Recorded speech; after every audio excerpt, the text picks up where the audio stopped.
Most people think pilots are the most honest people in the room. And honestly, they probably are. But the airline is a completely different story. Because your pilot isn't just flying the plane, they're following a script. And there are parts of that script passengers are never supposed to find out about. Today we're going through 10 specific things that happen on every single flight. Things airlines have quietly trained their crew to keep to themselves. These are real. This is not conspiracy territory. This is just the aviation industry hoping you never look any of this up. Let's go. Let's start with something that catches people off guard at the gate before they even board. You're sitting near your departure gate, your phone is at 12%, and you spot a USB charging port on the seat panel. Perfect timing, right? Not exactly. Public USB ports, both at gates and on seat backs, can be compromised using a technique called juice jacking. You plug in to charge your phone. The port reads your device. Your data moves without a single notification on your screen. You think you're charging your phone. You might be charging someone's Intel file. The fix is simple. Use AC wall outlets only, or carry a charge-only cable that transfers power, but physically cannot transfer data. They're cheap, they're small, and they're worth every penny on travel days. Okay, you've probably heard a version of this one before, but stay with me, because most people only know half the story. Studies show tray tables carry more bacteria per square inch than the lavatory flush button. They get wiped down once a day at most, not between every flight. The last passenger who sat in your seat? They may have eaten on it, sneezed on it, or yes, changed a diaper on it. But here's the part nobody talks about. Even if you wipe the tray surface down, which you should, there is one spot that almost never gets cleaned. The latch. Every single passenger before you press that latch with bare fingertips. It's recessed, it's easy to overlook, and it gets touched hundreds of times per flight. Cleaning crews will wipe the flat surface. The latch? Almost never. So you sanitize the table and completely forget the one thing you touched to open it in the first place. Fix. Use one knuckle or your sleeve to pop the latch open. Then, sanitize your hands immediately after. 2 seconds. Huge difference on a long haul. This one is going to change how you fly, I promise. The moment that seatbelt sign clicks off, the whole cabin relaxes. People stand up, move around, laptops open. Everything feels fine. But here's what pilots actually know.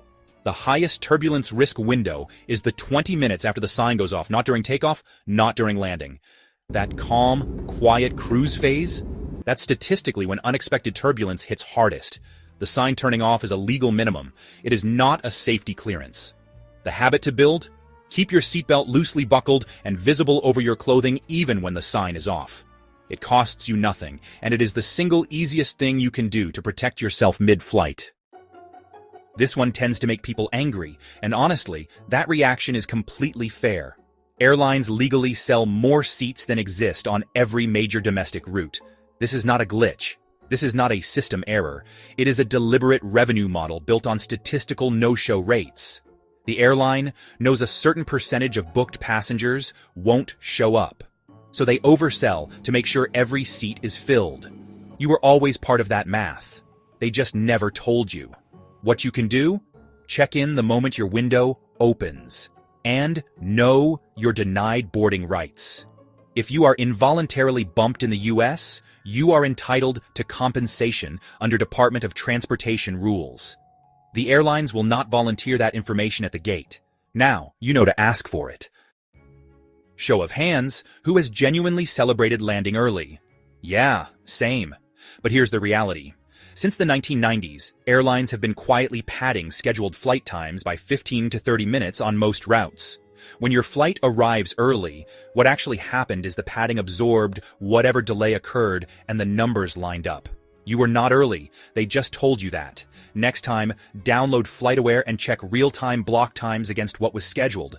Once you start doing this, you will never look at an early arrival announcement the same way again. Reclining your seat is legal, expected, and completely built into the design. This is not about being polite, it's about timing. Reclining during meal service traps the person behind you with zero usable tray space and zero warning. Their coffee tips. Their tray is pinned. Their $14 airport sandwich is now in their lap.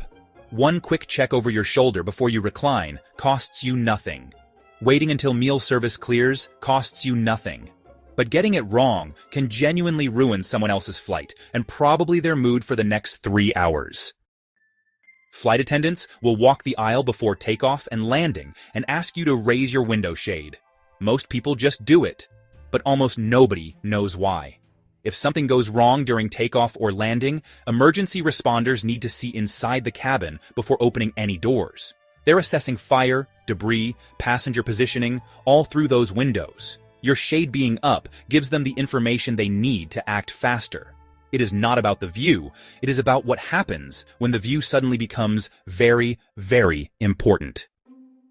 This one is going to make you rethink your in-flight coffee.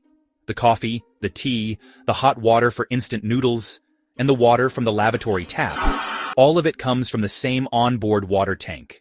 EPA testing has found coliform bacteria in aircraft water systems on routine inspections. Not every plane. Not every time. But enough that this is absolutely worth knowing. The coffee isn't just bad because it's airline coffee. It's partly what's in the water it was made with. Stick to bottled water and canned drinks. Skip the hot beverages entirely. That's the move. Last one. And it's a quick one, but it will stick with you. The flight attendant call button is one of the least cleaned surfaces on the entire plane. Every passenger, every row, every flight reaches for it. Almost nobody thinks about what and who reached for it before them. Use it when you genuinely need to. That's what it's there for. But sanitize your hands immediately after pressing it and stop touching your face until you do. Small habit, big payoff. Flight. Let's start with something almost every traveler does without thinking twice. You sit down in your seat, you see a USB port on the seatback screen or on the armrest, and you plug in your phone to charge. It feels convenient. It feels like the airline is doing you a favor. But that port is a data transfer point. It's not just sending power to your phone. It's capable of sending and receiving data. And there's a growing threat called juice jacking, where modified USB ports or compromised entertainment systems can siphon information from your device the moment it connects. We're talking about malware installation, password theft, and in some cases, full device cloning. The fix is dead simple. Buy a data blocker dongle. It's sometimes called a USB condom, which is a hilarious name, but it literally blocks the data pins on the USB connection while still allowing power through. They cost about $5. Or even easier, just bring your own power brick and plug into the AC outlet instead. Never trust a public USB port. Not at the airport, not on the plane, not anywhere. This one is going to upset a lot of people, and I get it because everyone loves travel leggings. But your comfortable athleisure outfit made of polyester, nylon, or spandex could be genuinely dangerous in a cabin fire. Cabin fires are the #1 survival threat in aviation incidents. And here's what most passengers don't know. Synthetic fabrics don't burn the way natural fabrics do. They melt, they shrink wrap onto your skin and fuse with it, causing burns that are exponentially harder to treat than a regular burn. Surgeons have described it as trying to remove fabric that has literally become part of the body. The solution is natural fibers: cotton, wool, linen, denim. These fabrics char instead of melting, which gives you more time to move and more protection while you're doing it. I'm not saying you need to fly in a wool suit, but maybe think twice about head-to-toe synthetic athleisure on your next long-haul flight. During a rough landing or an emergency, you're told to brace. Most people plant their feet flat on the floor directly under their knees. That feels natural. That feels stable. It's also how you break both your legs. In a high-impact scenario, your legs will fly forward. If your feet are planted directly under your knees, your shins will slam straight into the metal baggage bar underneath the seat in front of you. 2 broken shins. And now you can't walk. And now you can't evacuate. And that's when a survivable crash becomes something much worse. The fix takes 2 seconds. Slide your feet back as far as possible, tucking them underneath your own seat. This keeps your shins completely clear of that metal bar, so that if impact happens, your legs stay intact, and you can actually stand up and walk off the plane. When's the last time you actually checked if your life vest was under your seat? Most people assume it's there because, well, why wouldn't it be? Because people steal them. It's a disturbingly common souvenir for drunk tourists and bored passengers. And here's the uncomfortable truth. Maintenance crews don't check every single vest between every single flight. There is a real possibility that the pouch under your seat is empty right now. The moment you sit down, reach underneath and physically touch the pouch.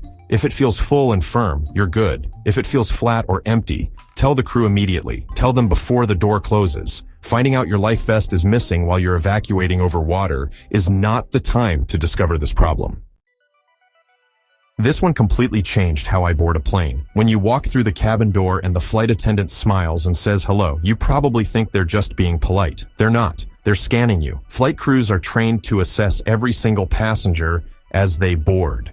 They're looking for ABPs, which stands for able-bodied passengers. They're checking if you appear intoxicated, if you look physically fit, if you seem alert, or if something feels off. They are mentally building their emergency team in real time as you walk past them. So here's what I do now. I make eye contact, I smile, I look alert. If you're marked as someone they can count on, you tend to get better service during the flight, and in a real emergency, they'll trust you enough to give you direction. First impressions matter everywhere, including at 35,000 feet. You've heard the announcement 1,000 times. Put your own mask on before helping others. Most people assume that's just a polite suggestion. It's not. It's math. At cruising altitude, if the cabin loses pressure, you have somewhere between 15 and 30 seconds of useful consciousness. That's it. After that window closes, you don't gradually feel sleepy. You don't get a warning. Your brain simply stops working. You'll feel fine 1 second and be completely unconscious the next. If you spend 20 of those seconds fumbling with your child's mask first, you pass out, and then your child is sitting next to an unconscious parent with nobody to help either of you. Mask yourself instantly, then help everyone around you. It's not selfishness. It's the only way both of you survive. Last one, and this is the one that genuinely grossed me out. The drink cart comes around. You order a soda or a cocktail. You watch them scoop ice into your cup. It looks perfectly normal. That ice was not made from bottled water. It was made from the plane's onboard water tank. And EPA studies have found that these tanks are almost never cleaned properly. 1 in 8 commercial aircraft fails basic water safety standards for bacteria, including coliform and E. coli. And if you're thinking the alcohol in your gin and tonic will kill whatever is in the ice, it won't. The alcohol content in a mixed drink is nowhere near strong enough to sterilize contaminated water. You are essentially drinking from a tank that hasn't been properly cleaned at 35,000 feet. The fix is simple. Never order ice. Ask for the can or the bottle. Drink at room temperature if you have to. If it didn't come from a sealed factory container, don't put it in your body.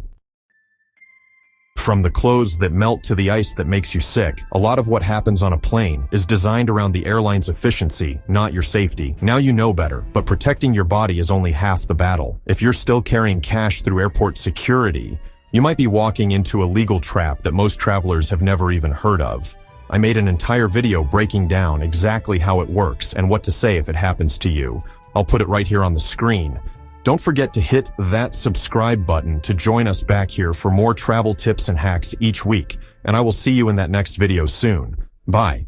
You are exhausted. You have just finished a beautiful 2-week vacation in Europe or Mexico. Now you are at the airport, ready to fly home to the United States. Your guard is down because, well, you think the vacation is over. But actually, this is the most dangerous moment of your entire trip. There's this new wave of airport traps that target tired American travelers. And the scary part is, the people doing it often look just like airport employees. They wear uniforms, they have badges, and they smile while they rip you off. Today I am exposing the 5 exact scams waiting for you at the departure gate. And, yeah, exactly how to stop them. The first trap happens the second your taxi pulls up to the curb. You pop the trunk to get your bags. Suddenly, a man in a vest grabs your suitcase. He looks official. He says, "I help you to check in." You think he is a porter provided by the airport. He is not. He will walk you 50 feet to the door, refuse to let go of your bag, and then demand a $20 or $50 service fee.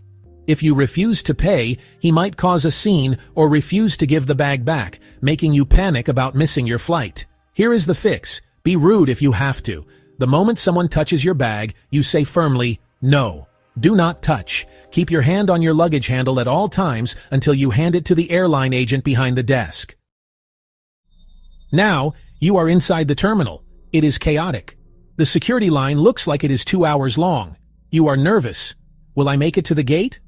Suddenly, a staff member with a clipboard approaches you. He looks concerned. He checks your ticket and says, "Oh no, the lines are very slow today. You might miss your flight. But I can sell you a priority lane sticker for $50. He even has a QR code on his phone for you to pay. You pay the money, he puts a sticker on your boarding pass, and points you to the front.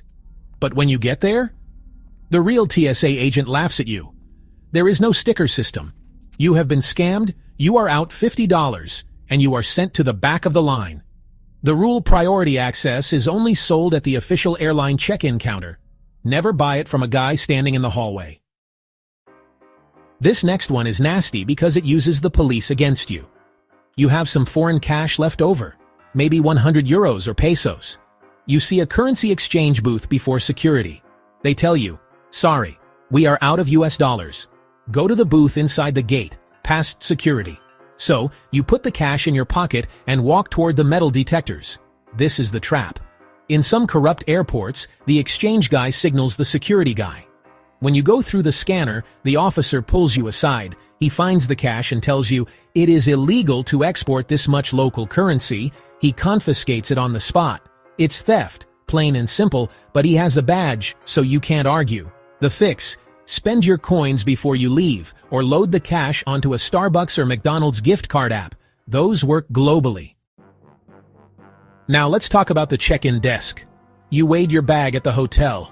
You know it is 48 pounds. But when you put it on the airport scale, the digital screen blinks 53 pounds. The agent shakes her head. Overweight fee. That will be $100. You are confused. Did your scale break? No. Their scale is rigged. Sometimes they don't zero it out from the previous heavy bag. Sometimes they literally have their foot touching the side of the scale. They target Americans because they know we will just pay the card fee to avoid the hassle. The fix: always travel with a $10 portable digital scale. If their number is wrong, you weigh it right in front of them. Usually, the moment they see you have your own scale, their machine magically fixes itself. Finally, the most stressful part: the body scanner. In many international airports, the line structure is confusing. Sometimes men and women are separated. You put your tray with your wallet and passport on the belt. But then you are held behind a glass wall waiting for your turn to be scanned. You are separated from your valuables for 2 or 3 minutes. This is when the thieves strike. They work in teams. One distracts the guard, and the other swipes your wallet from the bin before it enters the tunnel. By the time you get through, your tray is empty. The fix: never put your wallet or passport loose in the bin. Put them inside your carry-on bag and zipper it shut. Make them steal the whole bag, which is hard, rather than just palming your wallet, which is easy. Traveling the world is a beautiful privilege, but the world has changed, and the friendly skies aren't always so friendly anymore. You don't need to be paranoid, but you do need to be prepared. If you want to know the digital scams that are happening on your phone while you wait at the gate, make sure you subscribe, because that is coming up next. Stay safe, and I'll see you in the next video. You are sitting in seat 12B on a long flight to Europe. The person right next to you in 12A is eating the exact same pretzels and watching the same movie. But there is a massive invisible difference between the two of you. They paid $450 for their ticket. You paid $1,250 for yours. Why? Did you book late? No. It's because the airline's new AI system was secretly watching you buy that ticket. It knew you were desperate, and it charged you what experts call a surveillance tax. This isn't a conspiracy theory. Welcome to the new world of dynamic surveillance pricing. For decades, ticket prices were based on simple supply and demand. If the plane was mostly full, the price went up for everyone equally. Those days are officially over. In 2026, the price you see on your screen is personal to you alone. The airline is no longer just looking at empty seats. They are looking at your digital footprint to guess how much money you have. Here is exactly what the algorithm is tracking to decide your specific price. First, they look at your hardware. Are you booking on a brand new, expensive MacBook Pro? The AI often assumes Apple users have more disposable income to burn. So, it may show you a higher starting fare than someone searching on an older, cheaper PC laptop. Next, they track your immediate behavior. Have you checked the exact same flight to London 5 times since this morning? That is what the industry calls a desperation signal. The computer knows you want that specific flight badly, and you are getting anxious. So when you come back the 6th time to finally book it, don't be surprised if the fare suddenly jumps by $200. The seat didn't just get taken, the algorithm just called your bluff because it knew you would pay it. But the psychological games don't stop at the price tag. Have you ever seen that bright red warning text that says, "Only 2 seats left at this price"? It makes your heart race, and you grab your credit card faster. But here is the dirty secret the airlines don't want you to know. Often that scarcity is completely artificial. It is called phantom inventory. The flight might actually have 50 empty seats wide open, but the AI shows you a fake low stock warning just to trigger your panic response. They are manipulating your fear of missing out to force a sale right now, and once you buy that last seat, magically, 3 more appear for the next person. The next layer of the trap is where you are sitting right now. The algorithm is obsessed with your IP address, your digital location. If you are booking from a wealthy zip code in New York or San Francisco, the AI assumes you are less sensitive to price. It creates a wealth tax simply because of where your computer is located. I ran a test recently searching for the exact same flight. When I searched from a laptop in Zurich, which is, one of the most expensive cities in the world, the price was $900. But when I used a VPN to make it look like I was in a developing country, the price for the same seat dropped to $600. Nothing changed about the flight. The only thing that changed was who they thought I was. Even if you beat them on the ticket price, the AI has a backup plan to get your money. It's called dynamic ancillary pricing.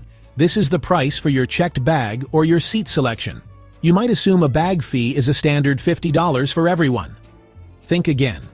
If the airline's profile on you shows that you always check a bag, or if they know you are traveling as a family that needs to sit together, the system can subtly raise the price of those specific add-ons just for you. They know you are captive once you buy the ticket, so they lower the ticket price to hook you, and then let the AI gouge you on the bags. Now, I know what many of you are shouting at the screen right now. Just use incognito mode. That stops them. I hate to be the bearer of bad news, but that is outdated advice in 2026. Incognito mode stops your browser from saving history on your own computer. It does not stop the airline from identifying your machine. Modern AI uses something called digital fingerprinting. They look at your screen resolution, your battery level, and your specific browser plugins. They combine these data points to recognize you even when you think you are hidden. It's like wearing sunglasses inside. The camera still knows who you are,